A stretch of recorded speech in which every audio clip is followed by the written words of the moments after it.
കല്യാണത്തിൻ്റെ വിവരം അറിയിക്കാൻ ചെന്നപ്പോൾ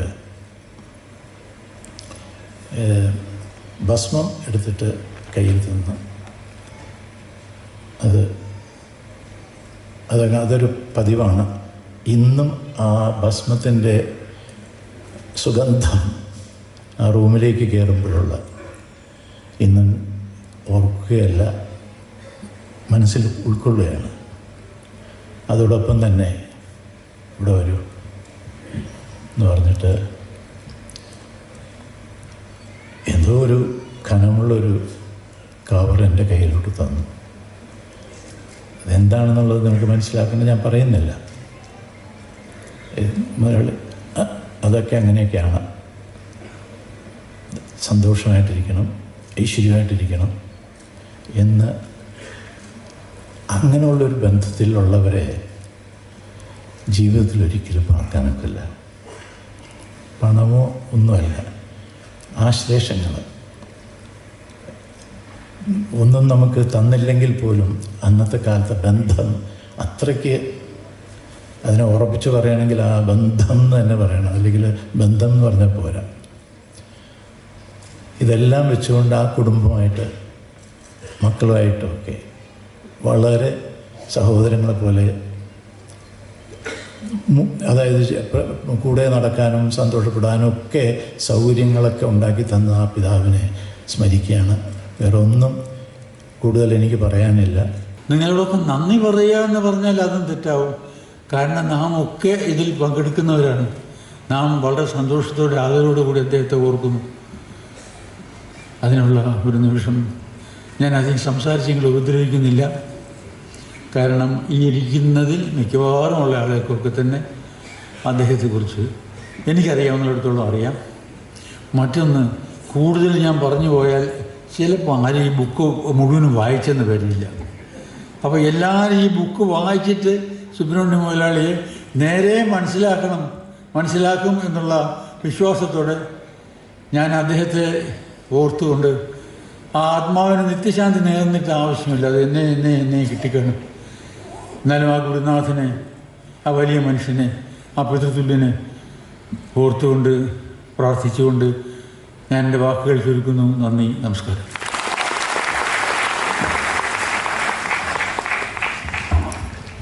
നന്ദി സാർ. അടുത്തതായി നമ്മുടെ പ്രിയപ്പെട്ട നടൻ ശ്രീ ലാലേട്ടനുള്ള ഉപഹാര സമർപ്പണമാണ്. അതിലേക്കായി ശ്രീ എസ് കാർത്തികേയൻ സാറിനെ ക്ഷണിക്കുന്നു.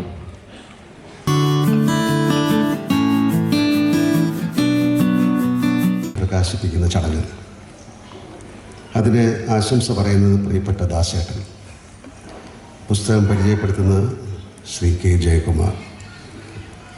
ഇത്തരം ഒരു സന്ദർഭത്തെ മഹാനദികളുടെ സംഗമം എന്നല്ലാതെ എന്താണ് വിളിക്കുക എന്നെനിക്കറിയില്ല. ഇത്തരം ഒരു കർമ്മത്തിലേക്ക് എന്നെ തിരഞ്ഞെടുത്ത, അല്ലെങ്കിൽ എന്നെ തിരഞ്ഞെടുക്കാൻ പ്രേരിപ്പിച്ച ആ ശക്തിയെ ഞാൻ നമിക്കുന്നു. ഇത് സാധ്യമാക്കി തന്ന എല്ലാവർക്കും എൻ്റെ ഹൃദയത്തിൻ്റെ ഭാഷയിൽ ഞാൻ നന്ദി പറയുന്നു. മഹാപ്രതിഭകളും മഹാമേരികളും കാലം കൊണ്ടും നിരന്തര കർമ്മം കൊണ്ടും പ്രാർത്ഥന കൊണ്ടും മാത്രമേ വെളിപ്പെടുകയും വളരുകയും ചെയ്യും. ഞാൻ ആദ്യം പറഞ്ഞ എല്ലാവരും മഹാനദികളാണ്, മഹാപ്രതിഭകളാണ്, മഹാമേരികളുമാണ്.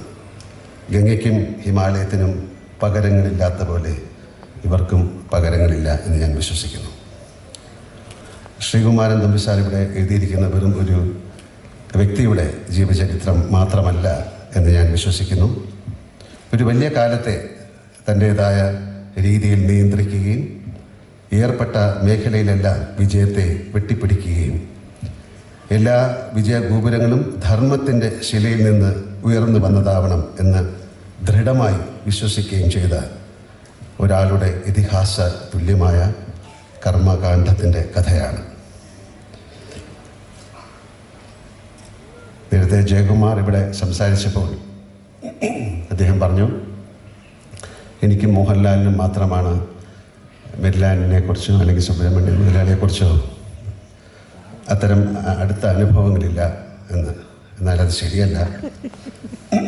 എൻ്റെ ഏറ്റവും ചെറിയ ഓർമ്മയിലുണ്ട് സുബ്രഹ്മണ്യ മുതലാളിയും അദ്ദേഹത്തിൻ്റെ ഒരു കടാക്ഷവും. അന്ന് ഞാൻ സ്കൂളിൽ പഠിക്കുന്ന സമയമാണ്. 9ൽ നിന്ന് 10ലേക്ക് ജയിച്ച സമയമാണ്. തൻ്റെ ഏറെ പ്രസിദ്ധമായ സ്വാമി അയ്യപ്പൻ എന്ന സിനിമയുടെ പ്രാരംഭ പ്രവർത്തനങ്ങളിൽ ഏർപ്പെട്ടിരിക്കുന്ന കാലമായിരുന്നു മിഡ്ലാൻഡ്. സിനിമയിലേക്ക് കുട്ടികളായ അഭിനേതാക്കളെ തേടുകയായിരുന്നു.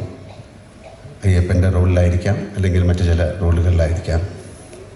അന്ന് ഞാൻ സ്കൂളിലെ ബെസ്റ്റ് ആക്ടറൊക്കെ ആയിരിക്കുന്നതുകൊണ്ട് ആയിരിക്കാം എന്നെ ട്യൂഷൻ പഠിപ്പിച്ച ഒരു ഹിന്ദി സാറ് എന്നോട് പറഞ്ഞു, നമുക്കൊരു സ്ഥലം വരെ പോകണം. ഞാൻ ചോദിച്ചു എവിടെയാണ്? അല്ല, മിഡ്ലാൻഡ് വരെ പോകണം.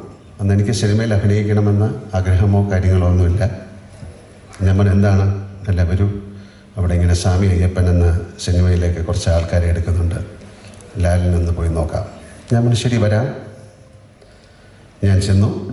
ആ വലിയ മനുഷ്യൻ്റെ മുന്നിൽ ചെന്ന് നിന്നു. അദ്ദേഹം എന്നെ ഒന്ന് ഒഴിഞ്ഞു നോക്കിയത് ഇപ്പോഴും എൻ്റെ മനസ്സിലുണ്ട്. എന്നിട്ട് ആ ശരി എന്ന് മാത്രം പറഞ്ഞു. അഭിനയിക്കാൻ എന്നെ ആ സിനിമയിലേക്ക് വിളിച്ചില്ല. അതിനുള്ള അവസരമൊന്നും എനിക്ക് ലഭിച്ചില്ല. എങ്കിലും അദ്ദേഹം അന്ന് ആ ശരി എന്ന വാക്കുകൾ കൊണ്ട് ഉദ്ദേശിച്ചത് എന്തായിരിക്കും എന്ന് ഞാൻ പിന്നീട് പലപ്പോഴും ആലോചിച്ചിട്ടുണ്ട്. മഹാജ്ഞാനികൾക്ക് ഒറ്റനോട്ടത്തിൽ പലതും കാണാൻ സാധിക്കും എന്ന് കേട്ടിട്ടുണ്ട്. ചെറുപ്പത്തിൽ തിരുവണ്ണാമലയിലെ രമണ ആശ്രമത്തിൽ എത്തിയ ചിന്മയാനന്ദനെ രമണ മഹർഷി ഒറ്റ നോട്ടമേ നോക്കിയുള്ളൂ എന്ന് അദ്ദേഹം പറഞ്ഞിട്ടുണ്ട്. എന്താണ് ആ നോട്ടത്തിൻ്റെ പൊരുളെന്ന് ചിന്മയാനന്ദന് ഒരിക്കലും മനസ്സിലായിരുന്നില്ല. അതേ അനുഭവമാണ് സുബ്രഹ്മണ്യൻ മുതലാളിയുടെ അന്നത്തെ ആ നോട്ടവും വാക്കുകളും എന്നിൽ ഉണ്ടാക്കിയത്. പിന്നീട് ഞാനും സിനിമാ രംഗത്ത് തന്നെ എത്തി. ഒരുപാട് സിനിമകൾ 20ാം നൂറ്റാണ്ട് മുതൽ ഇരുവരും വാനപ്രസ്ഥവും തുടങ്ങി വളരെ അടുത്ത് റിലീസായ വില്ലൻ എന്ന സിനിമ വരെ എത്രയോ സിനിമകൾ മിഡ്ലാൻഡ് സ്റ്റുഡിയോയിൽ ചിത്രീകരിച്ചു. ഞാൻ അഭിനയിച്ച സിനിമകൾ സുബ്രഹ്മണ്യ മുതലാളി നിർമ്മിച്ച ന്യൂ തിയേറ്ററിലും പത്മനാഭയിലും പേട്ടയിലെ കാർത്തിക തിയേറ്ററിലും എല്ലാം പ്രദർശിപ്പിച്ചു. ഇതായിരുന്നോ ആ ശരി എന്ന പറച്ചിലൂടെ സുബ്രഹ്മണ്യം മുതലാളി മുൻകൂട്ടി കണ്ടിട്ടുണ്ടാവുക? ആണെങ്കിൽ അതൊരു അനുഗ്രഹമായി ഞാൻ കരുതുന്നു. അതൊന്നും എന്നിലുണ്ടാവണേ എന്ന് ഞാൻ പ്രാർത്ഥിക്കുകയും ചെയ്യുന്നു. താൻ പണിയുന്ന ഗോപുരങ്ങളുടെ എല്ലാം അടിസ്ഥാന ശില ധർമ്മത്തിൽ അടിയുറച്ചതാവണം എന്ന് അദ്ദേഹം വിശ്വസിച്ചിരുന്നു എന്ന് ഞാൻ നേരത്തെ വെറുതെ പറഞ്ഞതല്ല. നേരത്തെ ജയകുമാർ സാറ് പറഞ്ഞ പോലെ സ്വാമി അയ്യപ്പൻ എന്ന തൻ്റെ സിനിമയിലൂടെ ലഭിച്ച തിയേറ്റർ കളക്ഷൻ അദ്ദേഹം ഉപയോഗിച്ചത് ശബരിമലയുടെ വികസനത്തിന് വേണ്ടിയായിരുന്നു. ശബരിമലയിലെ അയ്യപ്പൻ റോഡ് സുബ്രഹ്മണ്യം മുതലാളി നിർമ്മിച്ചു നൽകിയതാണ്. കലയെ സമൂഹവുമായി സർഗാത്മകമായി ബന്ധപ്പെടുത്താൻ അദ്ദേഹത്തിന് അറിയാമായിരുന്നു. അയ്യപ്പൻ റോഡിലൂടെ പോകുന്ന ആരെങ്കിലും സുബ്രഹ്മണ്യം മുതലാളിയെ ഓർക്കാറുണ്ടോ എന്നെനിക്കറിയില്ല.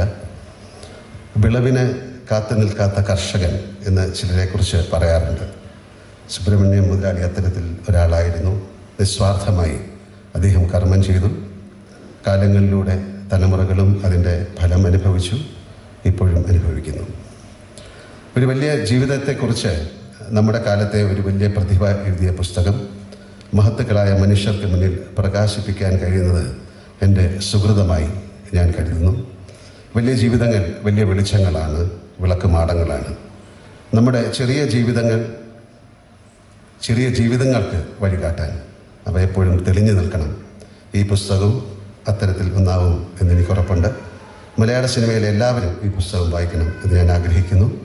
കാരണം ഇത് നാം കടന്നു പോകുന്ന വഴിത്താരകൾ കാണിച്ചു തരുന്നു, അതിലെ അധ്വാനങ്ങൾ കാണിച്ചു തരുന്നു, സമർപ്പണങ്ങൾ മനസ്സിലാക്കി തരുന്നു. ഇത്തരത്തിലൊരു കർമ്മം ചെയ്യാനും നിങ്ങളോട് സംസാരിക്കാനും സാധിച്ചത് എൻ്റെ വലിയൊരു ഗുരുത്വമായി ഞാൻ കാണുന്നു. ഒരിക്കൽ കൂടി അദ്ദേഹത്തിൻ്റെ പാദങ്ങളിൽ നമസ്കരിച്ചുകൊണ്ട് ഞാൻ നിർത്തുന്നു. നന്ദി, നമസ്കാരം.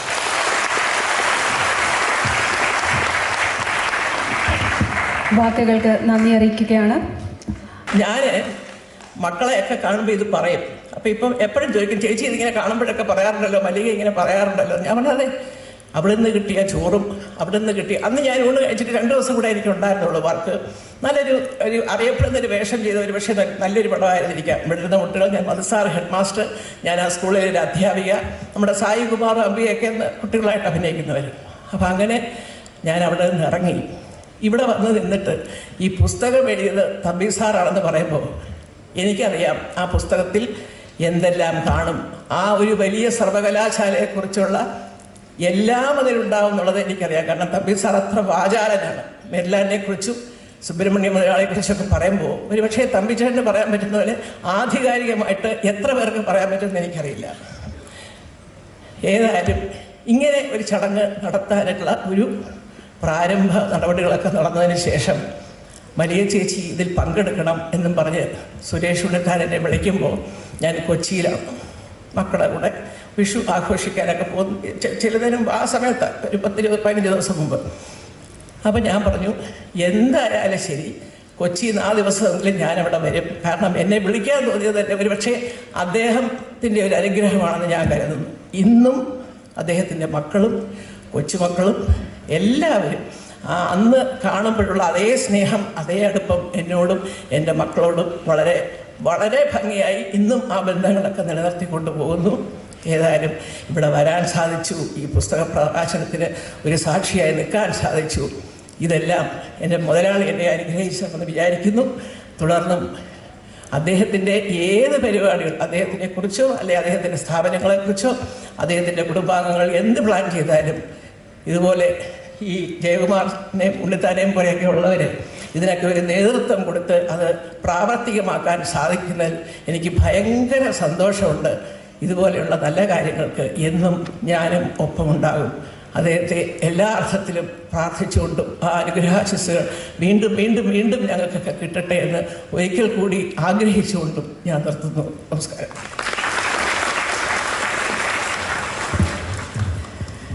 ഓർമ്മകളിലേക്ക് പോയപ്പോൾ വികാരാധീനയായി കണ്ണു നിറയുന്ന ഒരു കാഴ്ചയും നമ്മൾ കണ്ടു. എന്തായാലും ആ നല്ല വാക്കുകൾക്ക് മല്ലികാമ്മയോട് നന്ദി അറിയിക്കുകയാണ്. എനിക്ക് എൻ്റെ സന്തോഷം പ്രകടിപ്പിക്കാൻ വാക്കുകളില്ല. കാരണം പിതൃതുല്യനായ ഗുരുവിനെ കിട്ടുക എന്ന് പറയുന്നത് ഒരു മഹാഭാഗ്യമാണ്. അച്ഛനും ഗുരു ഒരാളായി മാറുക, സ്വന്തം അച്ഛൻ സ്നേഹിക്കുന്നതിനാൽ കൂടുതലായി സ്നേഹിക്കുന്ന ഒരു ഗുരു. അക്ഷരാർത്ഥത്തിൽ ഞാൻ സത്യമാണ് പറയുന്നത്. ആത്മാവിൽ തൊട്ട് ഞാൻ പറയുകയാണ്, സുബ്രഹ്മണ്യം മുതലാളി എന്നെ സ്നേഹിച്ചതുപോലെ എൻ്റെ അച്ഛൻ എന്നെ സ്നേഹിച്ചിട്ടില്ല. അതുകൊണ്ട് ഇങ്ങനൊരു പുസ്തകം എഴുതാതിരിക്കാൻ എനിക്ക് സാധ്യമല്ല. വളരെ വർഷങ്ങളായി ഞാൻ ആഗ്രഹിക്കുന്നു. പക്ഷേ പല പല കാരണങ്ങൾ എന്നെ തടഞ്ഞു. കാരണം അത് വലിയ കുടുംബമാണ്. പി സുബ്രഹ്മണ്യ മുതലാളി എന്ന് പറയുന്ന ആ പ്രതിഭാസം, അത് വ്യക്തിയല്ല, ഒരു പ്രതിഭാസമാണ്, ഒരു സ്ഥാപനമാണ്. അപ്പം അദ്ദേഹത്തെക്കുറിച്ച് ഞാൻ എഴുതുന്ന പുസ്തകത്തിൽ ഒരക്ഷരം പോലും തെറ്റാൻ പാടില്ല, ഒന്നും അധികമാകാൻ പാടില്ല, കുറഞ്ഞു പോകാൻ പാടില്ല. മാത്രമല്ല അദ്ദേഹത്തിൻ്റെ മക്കൾ ജീവിച്ചിരിപ്പുണ്ട്. അതിൽ ഒരു മകന് പോലും അത് വായിച്ച് എന്നോട് വിദ്വേഷം വരാൻ പാടില്ല. ഇങ്ങനെ പല കാരണങ്ങൾ കൊണ്ടാണ് ഈ പുസ്തകം ഇത്രയും നീണ്ടുപോയത്. പിന്നീട് എനിക്ക് തോന്നി എനിക്ക് പ്രായമാവുകയാണ്, അങ്ങനെ നീട്ടി വെച്ചാൽ നടക്കാതെ പോകും. എനിക്ക് 79 വയസ്സായി. യേശുവിനും എനിക്ക് ഒരു പ്രായമാണ്. യേശുവിന് ജനുവരിയിൽ 79 വയസ്സായി, എനിക്ക് മാർച്ചിൽ 79 വയസ്സായി. അപ്പം അതുകൊണ്ട് എഴുതാൻ കഴിയാതെ പോയാലോ എന്നൊരു ചിന്ത മനസ്സിൽ വന്നു.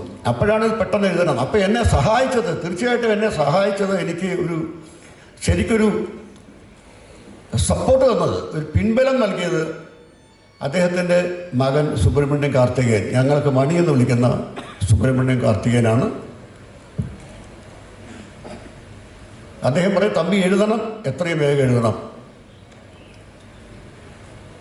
ഞാനൊരു എഴുത്തുകാരനെന്ന നിലയിൽ 24 പുസ്തകങ്ങൾ എഴുതിയിട്ടുണ്ട്, 2 ഡസൻ പുസ്തകങ്ങൾ എഴുതിയിട്ടുണ്ട്. പക്ഷേ ഈ പുസ്തകം എഴുതിയപ്പോൾ ഞാൻ കാണിച്ച കരുതൽ ഒരിക്കലും ഉണ്ടായിട്ടില്ല. 224 പേജുള്ള ഒരു പുസ്തകം എഴുതാൻ എനിക്ക് 1 മാസം മതി. 1 മാസം കൊണ്ട് എഴുതി തീർക്കാൻ കഴിയും 224 പേജുള്ള ഒരു പുസ്തകം. പക്ഷേ ഈ പുസ്തകം 224 പേജുള്ള ഈ പുസ്തകം 2.5 വർഷം കൊണ്ടാണ് എഴുതിയത്.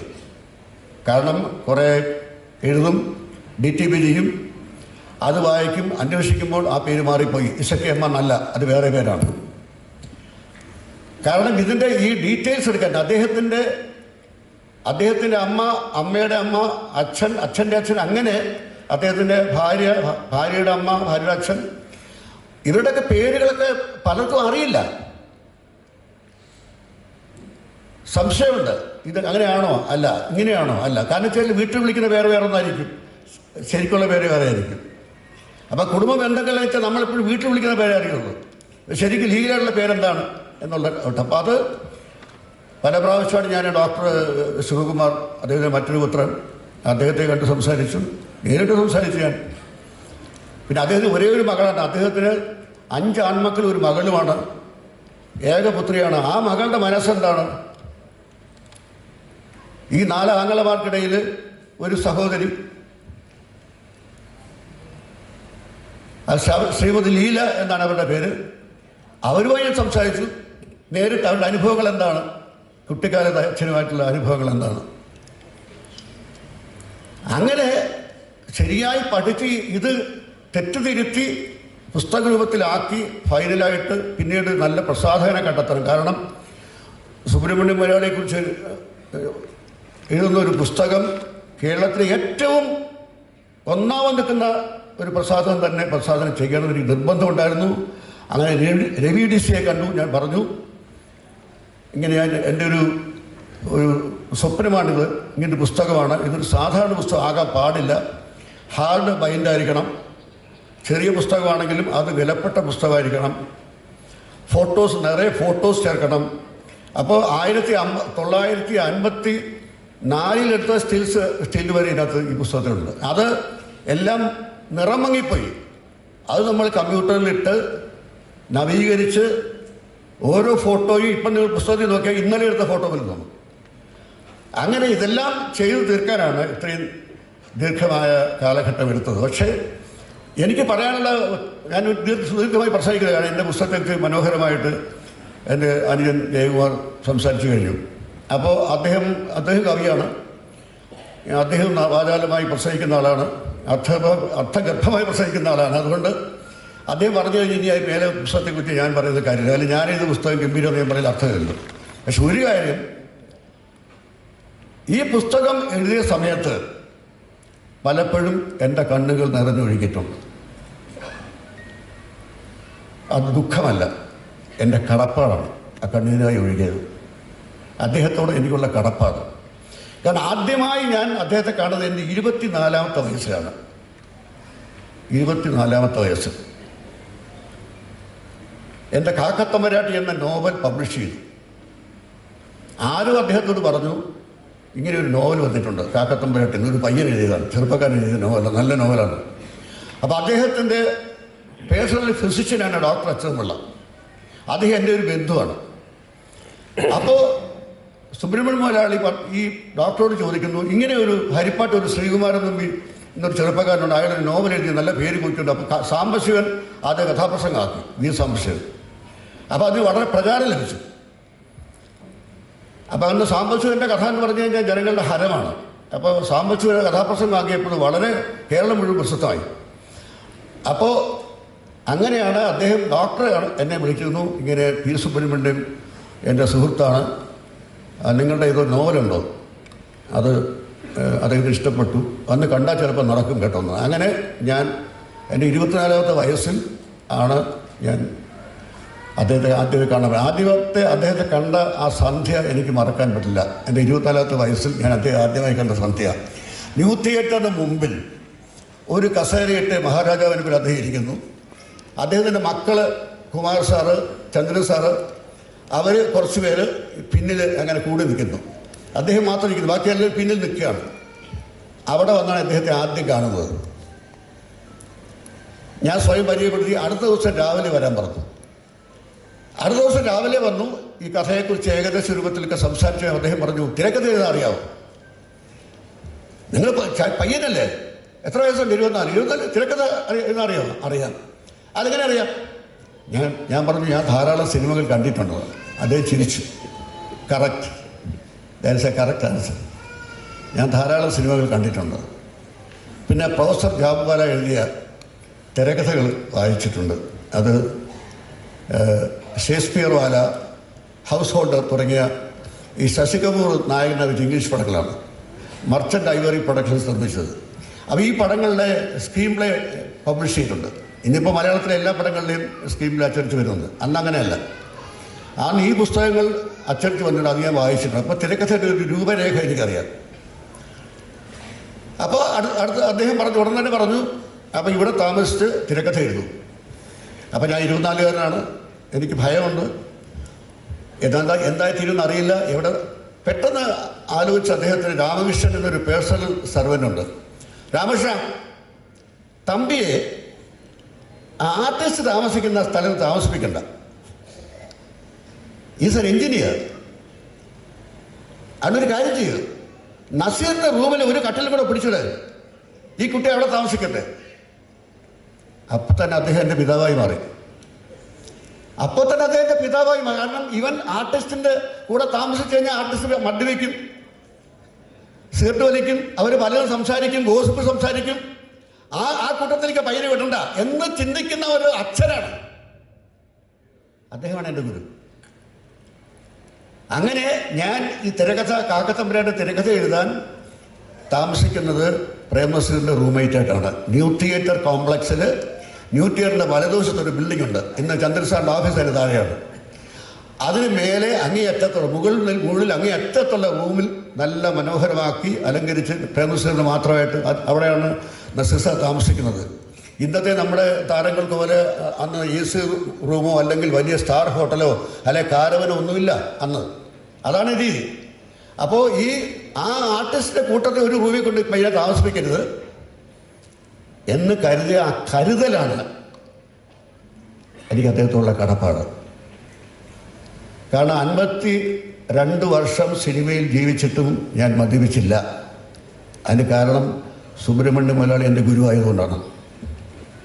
കാരണം അദ്ദേഹം എടുത്ത കരുതലാണ്, അദ്ദേഹം എടുത്ത കരുതൽ. ഇവനെ ആ കൂട്ടത്തിലേക്ക് വിടണ്ട, ഇവന് വേറെ താമസിപ്പിക്കുക. അതാര് ചെയ്യും? ഏത് പ്രൊഡ്യൂസർ ചെയ്യും? ഇന്ന് ഏത് നിർമ്മാതാവ് ചെയ്യും? ആദ്യമായ കഥ എഴുതാൻ വരുന്ന ഒരു ചെറുപ്പക്കാരനെ തൻ്റെ സിനിമയിലെ നായകൻ്റെ കൂടെ താമസിപ്പിക്കുക, അതൊരു വലിയ കഥയാണ്. ഞാൻ ദീർഘമായി പറയുന്നില്ല. പക്ഷേ അന്നത്തെ സിനിമ ആയില്ല. കാരണം അടുത്ത കഥ എഴുതി കഴിഞ്ഞു, 15 ദിവസം കഥ എഴുതി കഴിഞ്ഞു. എനിക്ക് സിനിമയിൽ വളരെ നല്ല അനുഭവങ്ങൾ ഉണ്ടായിട്ടില്ല. കാരണം വെച്ച് കഴിഞ്ഞാൽ നസീർ സാർ എൻ്റെ റൂംമേറ്റാണ്. അദ്ദേഹം രാത്രി വരുന്നു. ഹരിപ്പാട്ട് ശ്രീകുമാർ തമ്പി അല്ലേ? ഞാൻ കേട്ടിട്ടുണ്ട്. ഞാൻ അദ്ദേഹത്തിന് ഫോട്ടോ വെച്ച് കത്തെഴുതിയിട്ടുണ്ട്.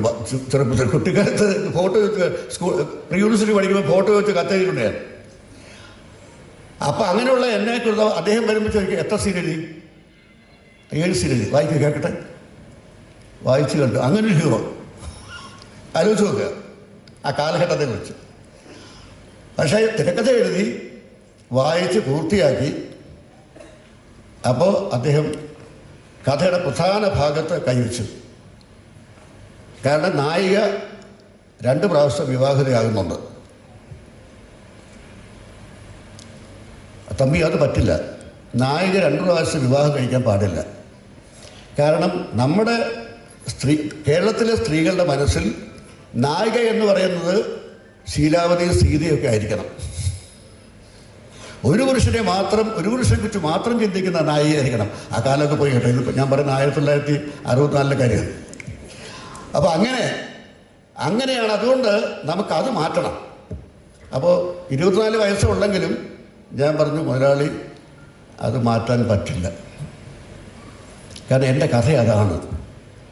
എന്താ തമ്മിൽ ഉദ്ദേശിക്കുന്ന കഥ കൊണ്ട് എന്താ ഉദ്ദേശിക്കും? ഞാൻ പറയാം.